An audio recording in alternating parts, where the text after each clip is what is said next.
नमस्कार मंडळी, आज आपण 1 किलो बटाटा साबुदाण्याचे चौपट फुलणारे खुसखुशीत पळी पापड बघणार आहोत। करायला एकदम सोपे आहे आणि खायला एकदम खुसखुशीत चौपट फुलतात। करायला एकदम सोपे। त्यासाठी काय करायचं आहे, 1 किलो साबुदाणा घेतला आहे, तो आदल्या दिवशी रात्री भिजत घालायचा, जसं खिचडीला भिजवतो ना तसा। जर नाही समजलं तर जेवढा साबुदाणा भांडं भरेल ना त्याच्या अर्ध पाणी घालायचं भिजण्यासाठी, एकदम परफेक्ट प्रमाणात भिजतो। रात्रभर झाकून ठेवायचा। दुसऱ्या दिवशी सकाळी ज्या पातेल्याने आपण साबुदाणा मोजून घेतला आहे त्यानेच 5 पातेले किंवा 5 डबे पाणी घालायचे। पाणी उकळण्यासाठी ठेवायचे। तोपर्यंत साबुदाणा मोकळा करून घ्यायचा आहे। आणि 1 किलो साबुदाण्यासाठी 1 किलो बटाटे घेतले, त्याची साल काढून मस्त किसणीवर किसून घ्यायचं। किसल्यावर पाण्यात ठेवायचं म्हणजे लाल पडत नाही। स्वच्छ धुवून ठेवायचा। पाण्याला उकळी आली त्यामध्ये मोकळा केलेला साबुदाणा घालायचा आहे। एक 15-20 मिनिटं शिजून घ्यायचं आहे। खीर आता सुरुवातीला पातळ दिसते, शिजल्यानंतर घट्ट होते।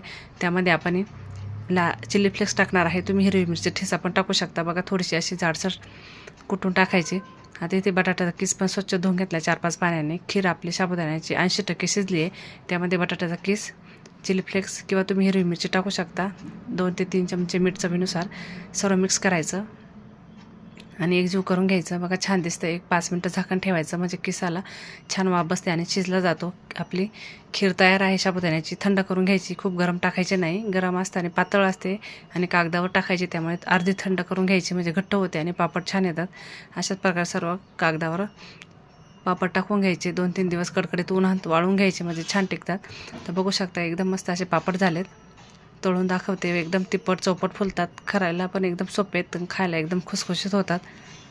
1-2 वर्ष अजिबात खराब होत नाही। तेलाचा कुठेही थेंब वापरलेला नाही, त्यामुळे अजिबात वास वगैरे येत नाही। बघू शकता, मस्त फुलला आहे आणि खायलासुद्धा तेवढाच खुसखुशीत झाला आहे। तुम्ही या पद्धतीने नक्की करून बघा, एकदम मस्त असे पापड होतात। बघा, चौपट फुलला आहे आणि खायला पण तो तेवढाच खुसखुशीत झाला आहे।